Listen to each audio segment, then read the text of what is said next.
जिला मिर्जापुर का चुनार जंक्शन आला है, जहां पर रूट कई प्रांत का निराला है।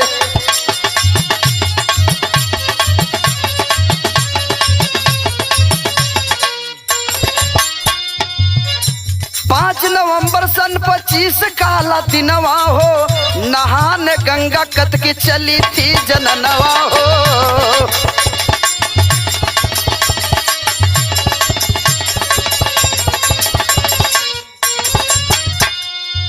सुबह पैसेंजर गोमो आई भर सवारी हो, भरी थी भीड़ ठसाठस भरी थी भारी हो।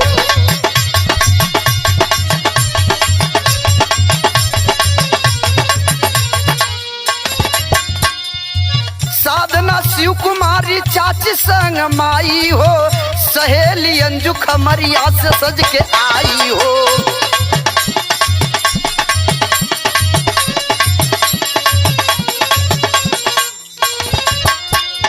ग्राम बसवा कलावती देवी गुजरिया हो, साथ में 3 नाती नैन के पुतरिया हो।